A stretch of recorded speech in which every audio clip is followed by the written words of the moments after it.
Welcome to the Plant Trainers Podcast, where we're helping people improve their quality of life through nutrition and fitness. And now, your hosts, nutrition and wellness coaches, international speakers, Adam and Shoshana Chaim. Hey, I'm Adam Chaim. And I'm Shoshana Chaim, and we are Propelled by Plants. Today we bring to you episode 218, How to Show Appreciation and Gratitude with Blake Fly. In today's episode of the Plant Trainers Podcast, we talked to Blake Fly about showing appreciation and giving gratitude towards others. In today's society, we're inundated with bings, dings, and rings, and it keeps us from connecting with people. And sometimes we really do forget how to show appreciation for others, for our environment, and ourselves. So you'll be inspired to reconsider how you interact with communities. Blake gives us so many ways to start connecting with people we know and love already and complete strangers as well, all with the goal of, well, bringing more kindness into the world.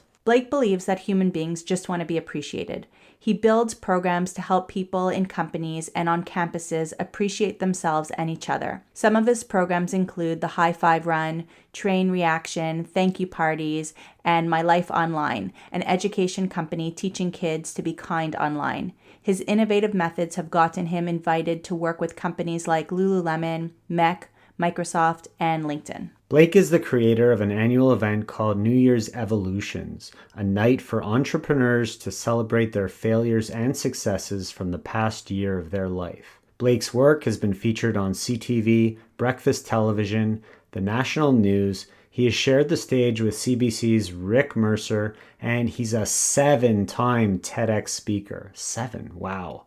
Blake's family means the world to him, and his partner Emily is the girl he plans to cook for the next 75 years. This is such a great interview. I'm so excited to share it with you. It was really personal for me, and I hope you're going to get a lot out of it. Today, we want to encourage you to be an advocate and help others. We know how many of you are actually enjoying the show because you are making changes in your life and you're getting inspiration and you're getting information. And the reason we know this is because we're getting emails and Facebook messages from so many of you. Our clients were listeners before contacting us, and they wanted help improving their quality of life through nutrition and fitness so that they could start training for life. Yeah, hashtag training for life. Hashtag That's what I've been adding. So anyway, here are 2 ways that you can help others with their personal journeys. And number 1 is to just share this podcast with 2 people, 2 friends, family, colleagues, who you think would be interested or could benefit from the Plant Trainers podcast. So when you're done doing that, the second thing you could do, if you have the time, of course, is to give us a rating and review on Apple Podcasts. This helps others know how much you love our show, and it also plays around with the algorithms that makes the show pop up for new listeners. We'd love for you to feel good about sharing important information with other people, and we really would love for you to take the time to help us out in that way. And now for a moment of gratitude. I'm very grateful for the interaction that we've been having in Healthy Plant-Based Families and on our Facebook page, the Plant Trainers Facebook page, because I've been talking a little bit about the Jewish holidays and Rosh Hashanah and the types of foods that we're meant to eat traditionally and how we've changed that up and how our thought process is a little bit different now that we're plant-based, now that we're a little bit more compassionate, now that we're vegan. And I really do love all the interaction, all the questions, and how people really want to know more. So thank you so much for giving me the ability to talk about it. It's funny, I wanted to talk about connection also, and I've been using our Instagram stories a lot lately, and I'm just so grateful that people are actually watching my story, first of all, but not only that, I'm getting direct messages from people because they're interacting with me, they're asking questions, they're getting involved. And I feel like that's really building a little community, and it's really awesome. And I just am so grateful to have people interested in what I'm doing and grateful for people asking questions because they want to learn. Blake Fly on the Plant Trainers Podcast. Welcome. How are you? Awesome and keen to have this conversation wherever it goes. Wherever it goes. It's already gone places, but we'll continue with what we're talking about and get everybody else involved. And before we do that, do you have a moment of gratitude that you'd like to share with us and our listeners? I do. I'm actually grateful for the fact that I'm on the road for the entire week for work, and that's a long stretch for me. So I do miss my fiance, but it's kind of cool just to be in this traveling presentation groove right now, and I'm currently in Montana where I've never been before. So I'm grateful for the little solo adventure I'm on for these 6, 7 days. Adventures are fun. Yeah, And especially when you're there alone, it gets you to spend some time with yourself, which sometimes right. doesn't get to happen when you're so busy and on the road all the time. Exactly. So, why don't you tell us a little bit about Blake Fly? Where is this fly coming from? Okay, well, my actual name is Blake Fleischacker, but it's very Austrian and difficult to spell and pronounce. So for years, my family has just referred to ourselves as the Flies. My mom's license plate is Five Flies, and it's just easier to share with people. And at the cottage, our life jackets are labeled Fly, so that if they get put in other boats, we know how to find them. But that's sort of the background as to why I go by Blake Fly. Fly's cool. I love it. It reminds me of a bit of the Back to the Future movies with the McFly. You know, Yeah, it's kind of got that flair to it.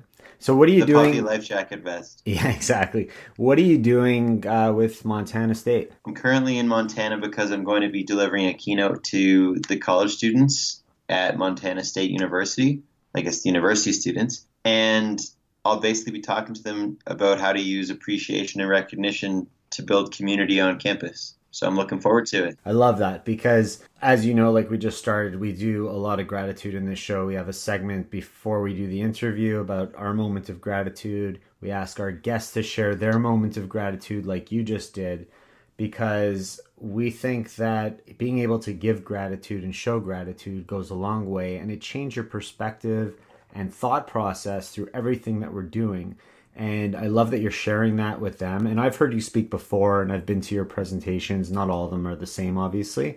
But I remember a few months ago being at one, and you were doing this thing that was filled with gratitude. It was all about saying thank you and showing appreciation.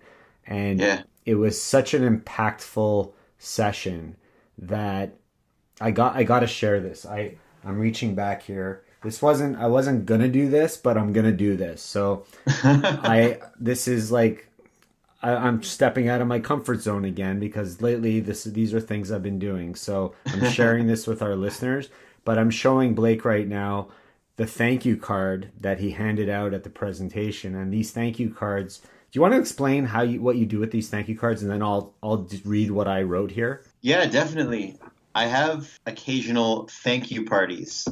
And what that is my fiance and I wanted to have a holiday party for some friends the first year we were living in an apartment together.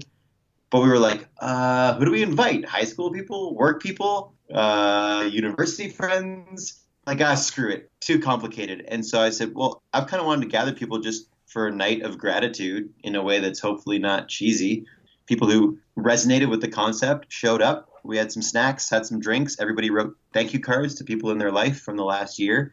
And then we read them out loud. And then when they left, they had these written thank you cards that they could drop in the mailbox or take a photo of and text to a friend on the spot. So that model has now become something that I offer to companies and campuses. And so you, Adam, experienced that when I was doing some work with the company you're a part of. And I mean, it's a risky move because what the heck is a thank you party? And people sitting writing thank you cards sounds a little bit ridiculous, but it works every time. Like the outcome every time involves people just being moved and surprised by themselves and others. And they take away completed written statements that they can actually send to people. Yeah, it was. I remember the whole thing very clearly, and at first, everyone in the audience was like, "Yeah, what's going on here? This is ridiculous." And then as we kind of got started, people just started writing in these cards, and then people started volunteering to share what they wrote, and it was a really cool experience.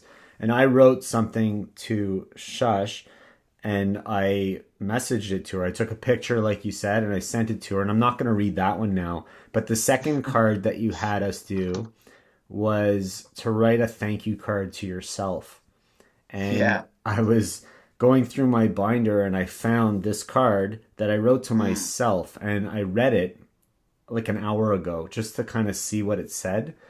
And it was pretty cool. I got to tell you. So I'm going to read it and share what I wrote to myself a few months ago, because it's making me tear right now. It's kind of weird, you know? But this is scaring me to be able to share this with everybody, but I think it's a cool experience. So I'm going to say, this is what I wrote a couple months ago to myself. Thank you for trusting your instincts and getting comfortable being uncomfortable, for making a difference and helping people get healthier and making them enjoy life. Thank you for being such a committed father, husband, son, and friend. Thanks for becoming the person you knew you could become, and keep moving forward in the direction and path you're on. Thank you. Continue to inspire and motivate. I appreciate you.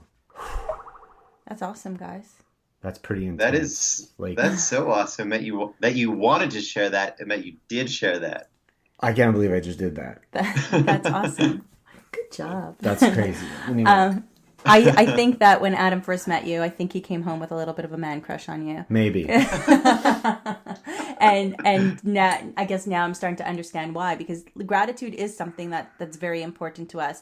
And the more gratitude you give and the more you recognize yourself or other people or just other events or just the pipes that bring clean water into your house, the more you open up yourself to recognize that, the more you allow in. And the more you allow people to be grateful for you, the more you allow yourself to do great things, and the more notice you take to other great things in your life, which leaves you at a place of abundance instead of, a dry desert of life happening at you kind of thing. Yeah. So I think that's really strong. I can't believe I just did that. And why are you surprised? Because I usually like to keep things to myself. I'm a very introverted person, which I know it's weird that I'm here talking on a microphone, and lately I've been up on a stage speaking to audiences, but I'm very introverted. I don't usually share things like this to anybody. So the neighbor and I are great friends. Amy and I speak on the phone multiple times a day, and her husband and Adam, until just a couple of weeks ago when we went to a movie together. I think that was the first time that we was the spoke. first time they ever spoke beyond like a, hey, they're both just introverts, and it's hard. Adam keeps it in. I'll tell you why I shared that, I think, because I think that most men especially are afraid to show emotion. They're afraid to express how they feel. And I think it's important that all men out there start to take those layers off and show their true selves and not be afraid to share. Because I think by expressing yourself, especially emotionally, it opens doors. It opens a lot of doors. It builds relationships. It helps you become a stronger person overall. And I've been learning that, I don't know if it's the hard way, but I've been learning that through the experiences I've been having. And I think that by me sharing something like that, it's an example that men can and should not be afraid to step out of their comfort zone and do something that they might be hesitant to do, but more especially to share their emotion with people they love, people they know, and see what happens with that. Men especially. I think women show their emotions on their sleeves. Men just don't. They go sleeveless. Yeah. There you go. So we were driving downtown just a couple of weeks ago, and we saw a bunch of people running in tutus and all kinds of hats and costumes and stuff like that. And Adam said, "Is that a high five run?" And I'm like, "What's a high five run?" So once we're on the topic of, these thank you parties, let us know, what is a high five run?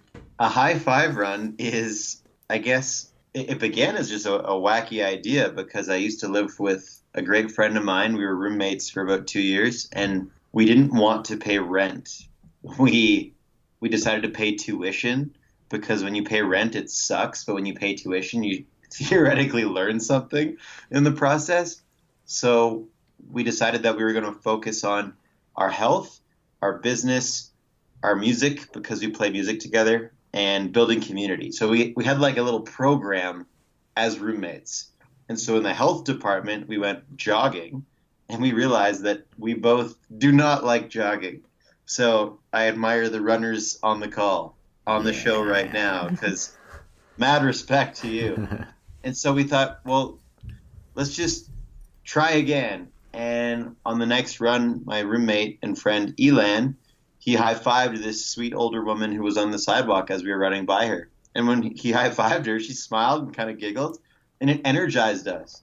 So we were no longer focused on the physical aspect of the run. We were now focused on the social aspect. And so we'd high-five everybody we ran by. And we got rejected more than we got accepted. But it was a completely different focus. So we then invited some friends just by making a little Facebook event. First time, one friend joined us, and then the next time, I think there was 5 runners. And so we do about 4 or 5 a season in the summers in Toronto. And our largest run was actually 100 runners, and it was sponsored by Lululemon because they heard about it and dug the concept. So we were running through Toronto with 100, actually only men, because it was a Movember fundraiser. And so these big athletic dudes are there for the cause, and the high five run happens to just be an activity. And we're thinking, these guys are going to think this is stupid. But all these athletes, guys who, personal trainers, gym owners, former Olympians, they loved it. And we did some math, and we gave out, I think it was 25,000 high fives or something. And it's just cool. I mean, it started because we thought it was kind of wacky and weird and fun, and it kept us excited to run. And it's actually now something that we've done a handful of corporate team builders as high five run. Like LinkedIn hired us to do a high five run last year, and it was just about how to shake up their day-to-day practice and how that could apply to sales and conversations with clients. So it's now become one of the avenues for appreciation. And it's taken me a while, but in the last probably 6 months to a year, I've finally become quite clear that everything that I want to focus on creatively and professionally is to deliver appreciation and to help other people do it too, in cool, kind of wacky ways, like not just kumbaya circles, but things that on the surface just look like kind of a joke. But when you peel back the layers, it's actually high level of appreciation and impact. That's huge. There's so much research right now on smiling and how, getting the muscles in your face to smile and go upwards in that way, helps to release certain chemicals in the brain, makes the body feel happier, makes you feel more relaxed, smiling at somebody else and getting them to smile. But when you're high-fiving and smiling, and then people probably laugh for minutes and minutes after, like, what was that? Like 100 people just passed me and all gave me a high five. Like, that's crazy. Yeah. That sticks with you. So it's not just that in the moment smile, like as you're got your Starbucks coffee and you turn around to the people who are kind of in your way and you smile at them to get by. Like, this is moving forward. Like, this is a memory for somebody, and that's going to trigger that happy emotion forever. So that's like the gift that keeps on giving. Yeah, hopefully it's super fun. I never get physically tired on a high five run. We did a 14-kilometer run once, and I'm not a runner. Wow, that's awesome. That not in the suburbs though, because there aren't many people that high five. When I go for my runs, when I run at 6 a.m., 6:30, there's nobody on the streets. And those people that are, I always say hello and smile, and nobody ever responds. The kids said to me, "Mommy, why are you talking to strangers?" Because I'll always say, when we're walking or running, when we're on the street, I'll always say hi, either under my breath or out loud, or good morning or something to them. And the kids are like, "Why are you talking to strangers? You're not supposed to talk to strangers." And I'm like, I'm just being kind.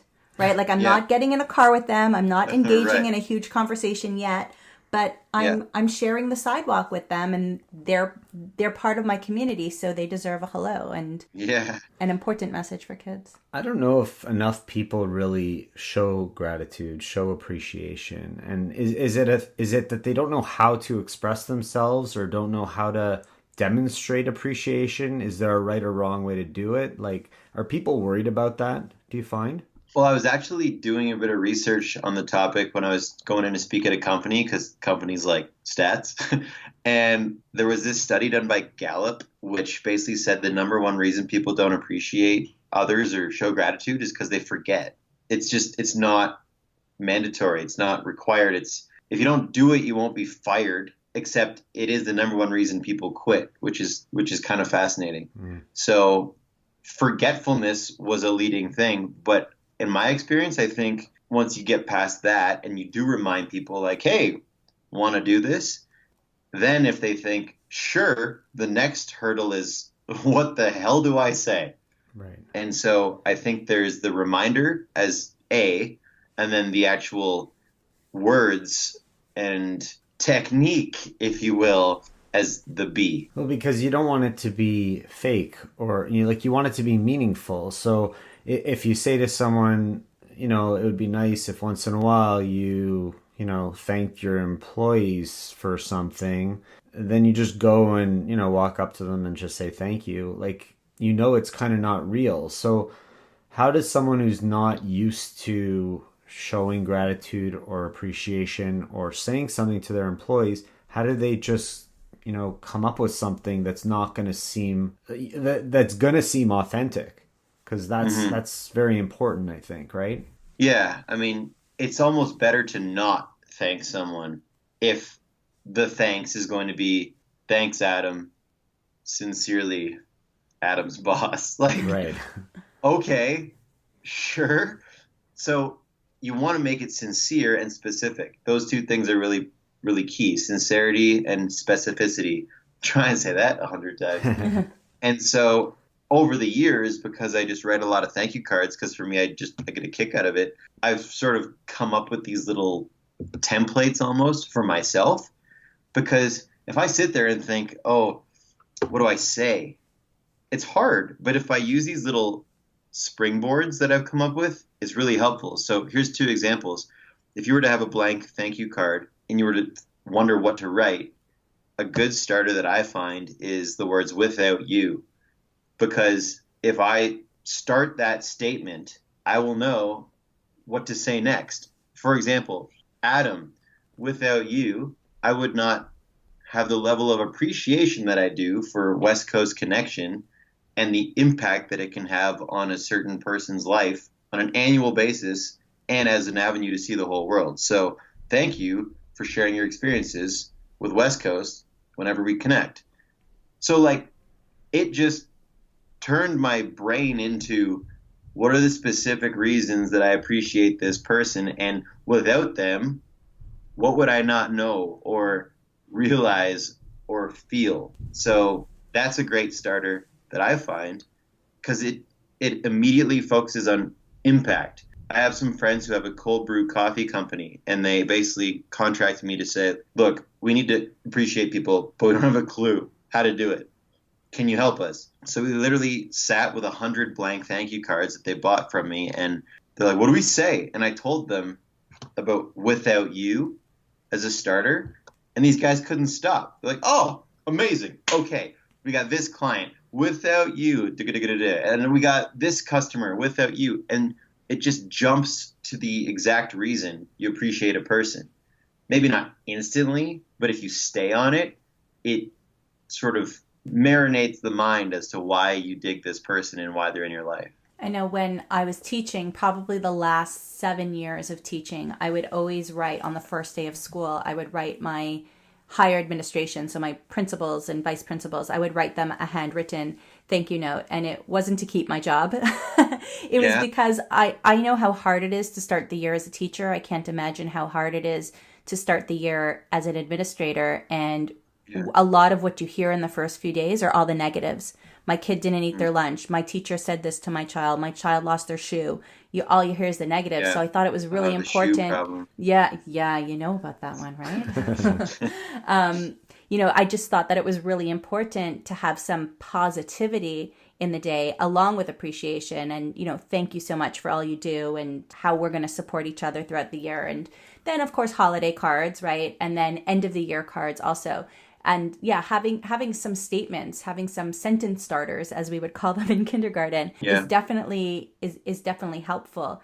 I also, when you asked that question, Adam, I thought about just putting up a sticky note in your office we write on our mirrors in dry erase markers a lot. We write notes to ourselves, notes to each other, mantras, things like that. And just, writing out a little sticky note or on your mirror, remember to give appreciation.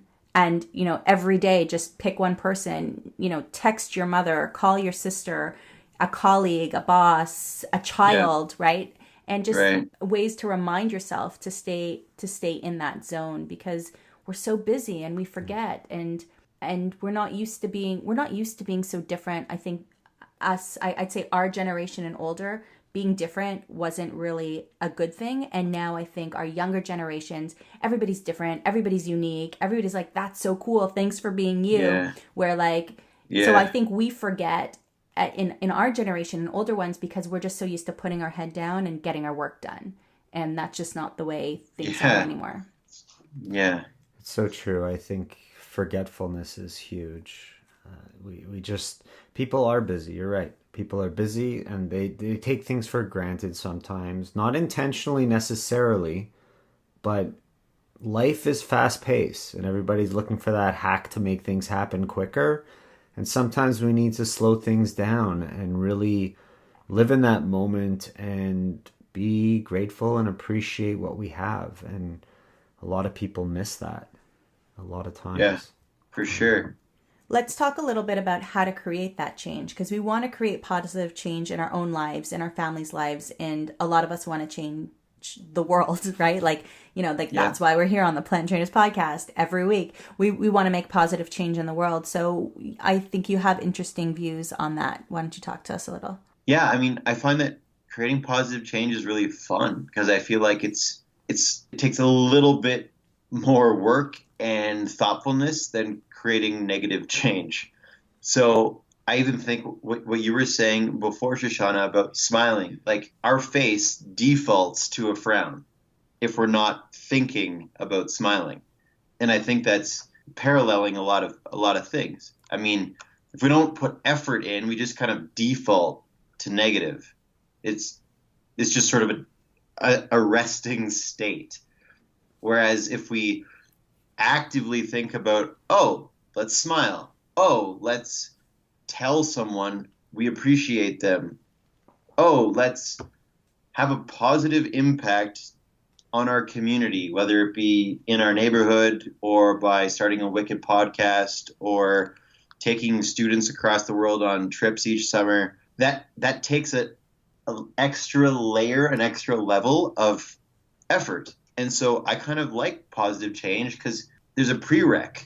The prerequisite is do a little bit more than the negative. Because even the smiling, I mean, I live in downtown Toronto where I could walk around for an hour, past hundreds of people, and I guarantee I will count less than 10 smiles. Because we don't default to a smile. We have to actively engage our face. But if you do that, you will notice it happening a little bit in the people around you. It will mirror, not from everyone, but if I smile at someone in an airport, someone out of the pack will smile back. And I think positive change is just that. They'll probably get rejected and shut down and denied, much like we do on a high five run, by maybe the majority of people. But what's awesome is then you cut through the people that aren't really into it anyway, and you find the ones that absolutely are, because they are the ones who smile back, or they're the ones who high five back, or they're the ones who take a thank you card to them and think, oh my gosh, I'm going to do this for someone in my life because that felt really awesome. So I love positive change because I think it just keeps me on my feet. I find that I need to be creative. I need to be thoughtful. I need to be sincere. I need to be authentic. Otherwise, I can't do it. And those are all pretty cool things to need to be on any day. So I'm a fan. I think it's important to remember that creating change doesn't have to be on a big level, right? Because, at first I'm thinking, okay, right, how can we create more positive change? And, what kind of big event can we throw? But not everybody needs to throw a big event or, have a high five run. Just that smile, just that picking up something for someone when they've dropped it in the grocery store. All of those small little things help to create, all of those small little things do really create a ripple effect. And I could remember very clearly seeing this woman driving her car and smiling. And this was like years ago. So maybe she was on a headset, but I didn't see the headset. And I'm like, wow, she's just driving and smiling. And I started smiling. And I think I smiled the whole way home. And I'm like, you never see somebody just smiling in their car. Right. Yeah. Yeah. I got up to our board over there and I pulled this quote off of it because this is something my mother told me when I was small. And she always ends her emails or letters with keep smiling. And what she said was, smile. You'll not only make your day better, but you'll improve someone else's day too. And it's something that it's so true. I think that the smile goes a long way and makes such a difference. And when somebody's feeling down, it could bring them right back up. And how hard, honestly, how hard is it to put a smile on your face, even for half a second? You know, Right. It's like the simplest action that could have such a huge impact. And how cool is For that, sure. right? I don't know the exact quote, but I think I heard something basically, most people don't have a smile on their face, so give them yours. Something like that. Because, it's super simple. So kudos to your mom, Adam. Yeah, it's super easy, right? So I want everybody right now, if they're not already, to just smile. Smile. And if you're running or if you're walking or if you're at the gym listening to this, wherever you are, just smile at the next person you see. And actually smile at the next 10 people you see. And then let us know out of 10. Send us an email at info@planttrainers.com and let us know out of 10 how many people smiled back. I think that's interesting research Even to do just right there. go into a mirror and smile at yourself and see how that makes you feel. You know? Yeah. There's just like that there's emotion to it, right? And it makes you just feel good. And so why not smile more often? It's not like it's hard. Right. You know? Yeah. I wonder, I wanted to talk about another subject, and I wanted to talk about overcoming fear to be able to create something bigger, because that's something that I heard you talk about on YouTube this week. And I wonder how just smiling through that, smiling through your fear, if it actually has a physiological change inside the body and allows you to take, your next few steps. But I don't know about that. But what can you tell us about really overcoming fear when you want to make a big change? I find that I'm never afraid to start something, but I'm often afraid to finish something. I'm a very good starter. Like if I have an idea, I will just let it rip. And it's then closing the loop, finishing the whole stretch of it, that's where I fault. And so I find that for me, when I get fear coming up at the very end, like what's an example? I wrote a book for students about 6-7 years ago. And it was the easiest, most relaxing process ever until the final edit, and then just putting it all together and making it a book, not just a document on my laptop. And I was scared. I'm like, oh my gosh, there's so much to do. There's so much left. I'm not going to finish this thing. So for me, I find that I overcome the fear in the final stages of a project, of starting something, of making something big, by just getting accountability in place as soon as possible. And for me, sometimes it's as simple as calling a friend or a sibling and say, hey, this thing will be done in a week, and I'm going to send you a photo of its completed version. And if that doesn't work, sometimes I need to raise the stakes, and I will basically say, look, this needs to be done by blank, and if it is not, I'm giving you $100. And they're like, why am I getting $100? I'm like, because I need some skin in the game. So I'll be your accountability partner anytime. Yeah.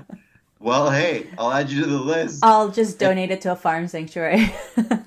I will donate it to the Plant Trainers podcast. So it's all the same bucket.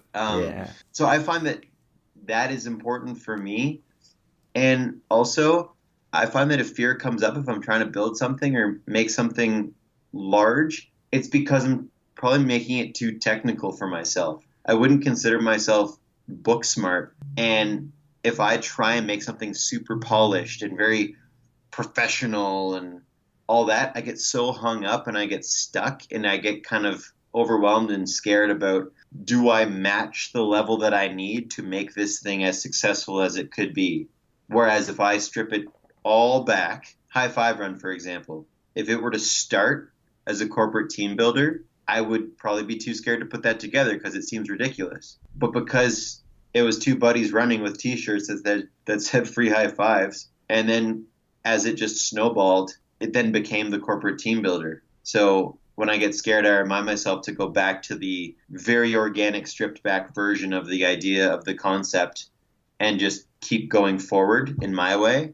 And then someone is likely going to say, whoa, how'd this become this thing? And it's like cool and impressive and impactful. And it became that because I was just doing my thing in my own way and not overthinking it. Like if there's typos on a document, or if there's not a perfect color scheme of a uniform, or if there's an 80% complete presentation and the other 20% is made up in front of the audience, that's where I thrive.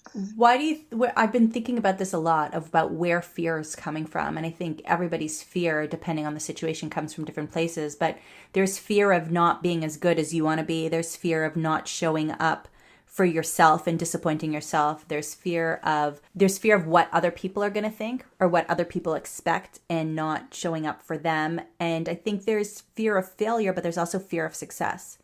I think sometimes we're scared of what happens if this really works. Like, then what? Yeah. I don't know what the next step is, or I don't want to have time for it, or I don't have time for it, or I just don't know what my life is going to be, and I'm really comfortable being in my mediocre life right now. Yeah.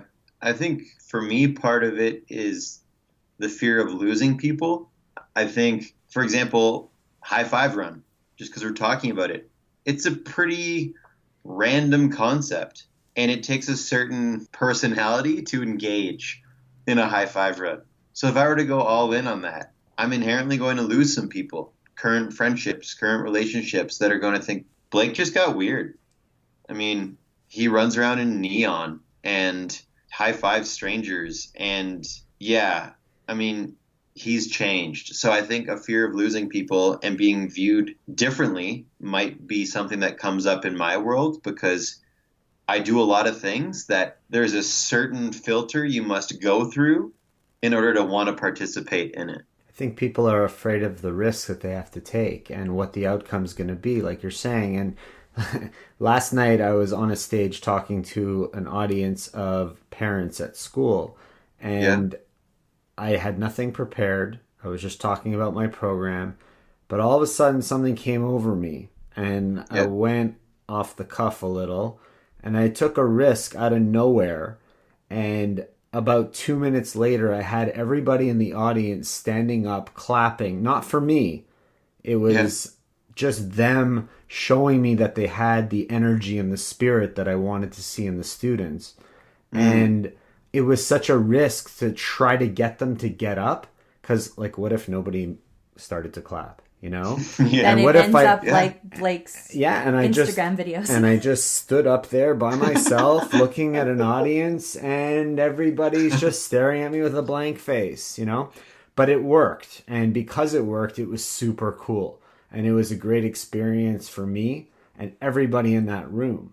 So I think if we're willing to take that risk, we totally should do it. And if we're not willing to take that risk, we should still do it, because the reward is there. We just have to be willing to go and find it. And I think everybody's capable. We're all capable. You know, it's all about making choices.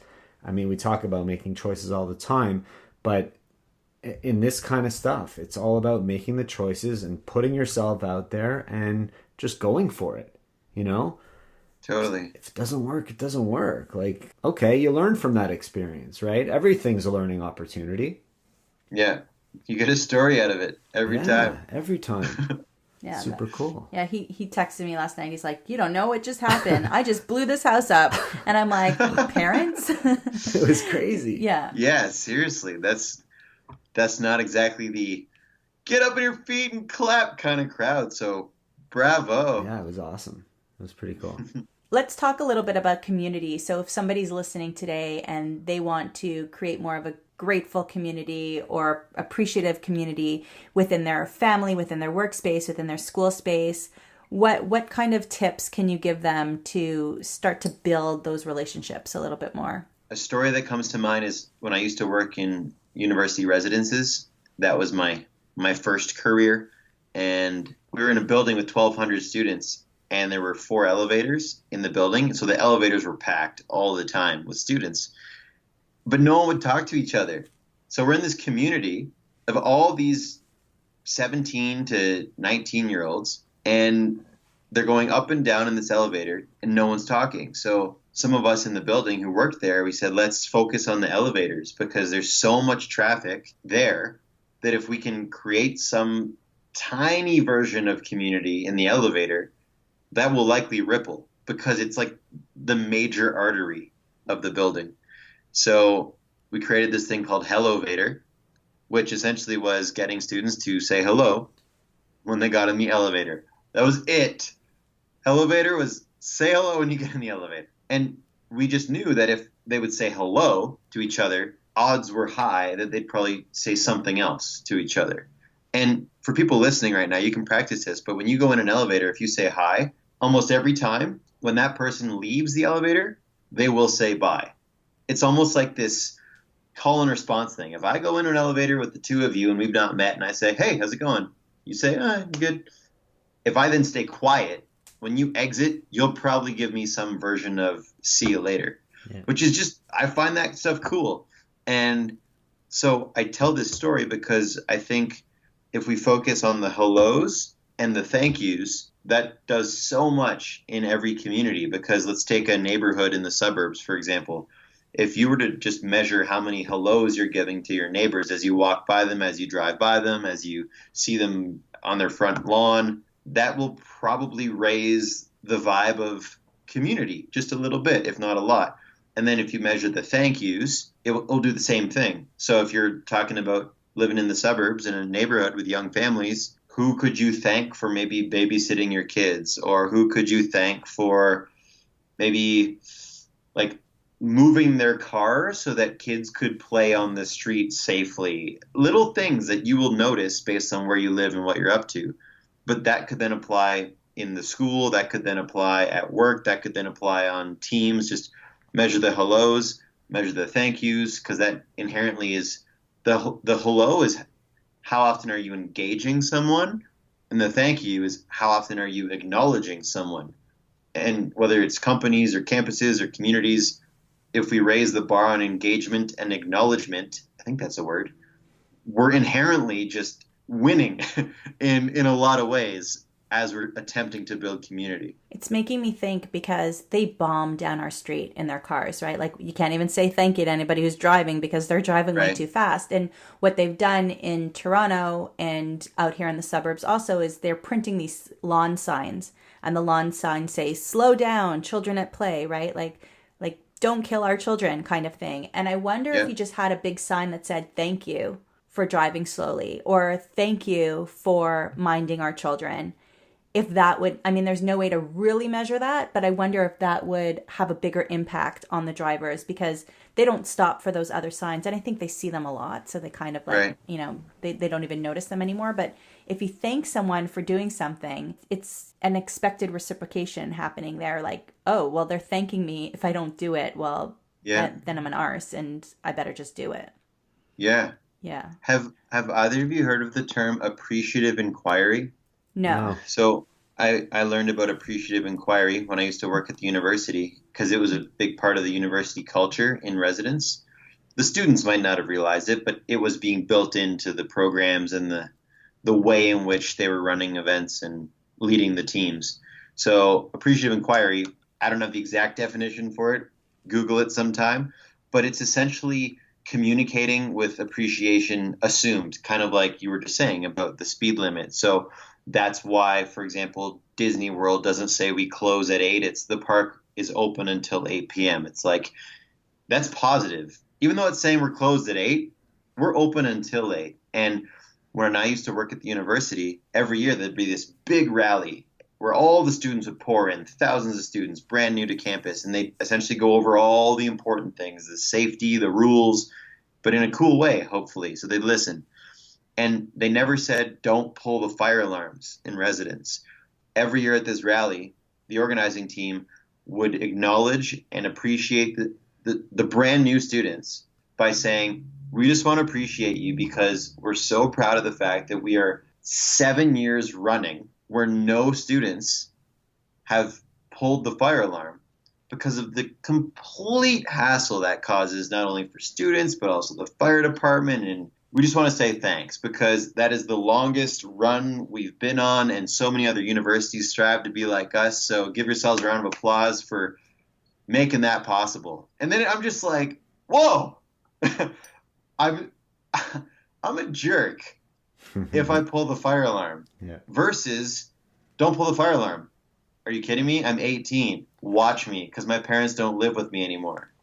Yeah. So classic NLP will tell you that if you tell somebody not to do something and you're ending the sentence with what not to do, that's exactly what they're going to do, right? So don't pull the fire alarm. Oh, pull the fire alarm. You know, your kids don't throw the food. All they hear is throw the food. You know, don't respond in the email that way. Respond in the email that way, right? That's right. All you hear. So yeah, you've got to flip it around. I mean, that's some good psychology, especially, you know, with thanks so much for emptying the dishwasher, or, you know, oh, I didn't, right. I guess I better. Yeah. I don't deserve this. Thank you. Unless I do something. And this might be unsafe, so proceed with caution. But as we're talking about the example of even speed limits, I bet one of the most effective drive the speed limit campaigns in small neighborhoods would be if little kids were to stand in a safe area with Bristol board and whiteboards with their own writing, essentially saying, thanks for following the speed limit with a happy face. I mean, that is the best brake pumping method I think I've ever thought of. Before we went plant-based, I was considering throwing eggs at the cars, but yeah. No, that's the just a joke. Impact on the windshield is just different. Yeah, I hope nobody edits that to make it sound like I wasn't joking. Yeah. I think we could talk about this stuff like forever. Like there's so much that I love talking to you, and there's so much I learn from you each time. But you've mentioned a few times that you used to work with or you still talk to universities, and you worked in a dorm, and you've done corporate stuff. What are you up to these days? Like, what are you actually working on? Good question. I've got a document on my laptop that keeps me hopefully focused. And it basically says human beings need to be appreciated. We're going to build appreciation machines so that as many humans as possible can feel appreciated. So although the word machine is a little bit like lifeless, I'm working on things that hopefully don't rely on me. Like I can create something and that inherently can move itself forward so other people can experience or share appreciation, like high five run, like thank you parties. I mean, these are all very simple to explain and to perhaps do on your own. And so the main things I'm working on right now are I give speeches as a motivational speaker, whether it's to campuses or companies. And then I also have a business with a friend. He's my partner. His name's Dave, and it's called My Life Online, teaching kids to be kind online. So that's essentially delivering appreciation between kids in a place where they spend a lot of time now online. And then there's thank you parties that I do once in a while in my apartment, or people hire me for them. High Five Run is seasonal, and that's not too, I guess, much of my work, but we do it once in a while. And the two main things that are really exciting for me these days is an annual event that I do kind of around New Year's resolution setting, but it's called New Year's Evolutions. And so it's for entrepreneurs and business leaders to come together, and I basically take them through a process for an evening, looking back on their year and being grateful for what has gone on, like the good stuff and the bad stuff. And then they're ready to do New Year's resolutions and goal setting and stuff, which that's not really what I'm there to do. I'm there to get them to look back and appreciate what's happened in the last year. And then the last thing, this isn't really work related, but I'm getting married in about a year, next August. And what I want to do just for myself is I want to prepare for not the wedding, but also prepare for the marriage, because I hear marriage takes work. So I'm going to start early. And so I'm basically doing this little thing for myself, which I'm calling How to Love a Woman. And I'm essentially just asking that question to as many people as possible, whether they're married or not, whether they're old or young. I just want to collect stories and insights and ideas on that question as like fuel to take into my marriage. So those things all link to appreciation and sharing more of it. and I do get distracted some of the time and figure out which one's first and which one's second, but I know that they're all pointing in this similar direction, which is good. So that's a little bit of a doorway into the dashboard of me. It's a lot of super cool work and you're doing great stuff. Where can people connect with you if they want to get in touch with you? Where should we link up in our show notes so they could find you? LinkedIn is great, but I don't have it, so don't go there. I mean, my website is blakefly.com. That one is very much my student speaking business. If you want to find just like me, myself, and I on Instagram, my name's Blake Fly, and my email is blake@blakefly.com. And I just kind of like saying hey to people. I'm not always quick on the response. Adam can attest to this, though I love connecting one-to-one. So reach out or keep an eye out for my rejection videos on the internet where I have a bunch of people not cheer me on when I'm on stage. Yeah. Keeps me laughing. Well, Blake, without you, when I met you a few years ago for the first time, that really allowed me to grow immensely as a person. And without you, I would not be able to share the level of gratitude that I'm able to now with everyone that I come in contact with, even my family. And so I really want to thank you so much for having that impact in my life. I really appreciate you as a person. I appreciate everything that you're doing on this planet and all these people that you're interacting with and impacting. It's just such great work. And again, thank you so much for being on the show with us tonight. Really, really appreciate you spending time with us. What he said. Well, it was an honor and a delight to be invited and to get to know both of you better. So it was awesome. Thank you very much. We'll see you on a high five run. Yes.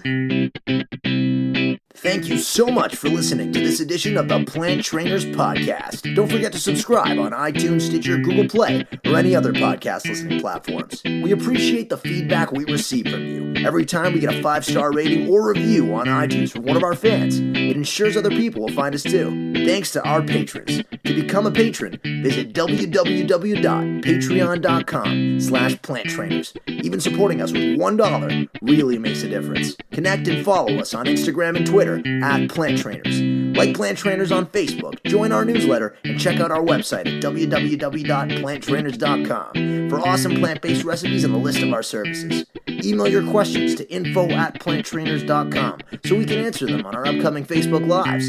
We hope we've inspired you today. Join us again next time, and have a healthy day.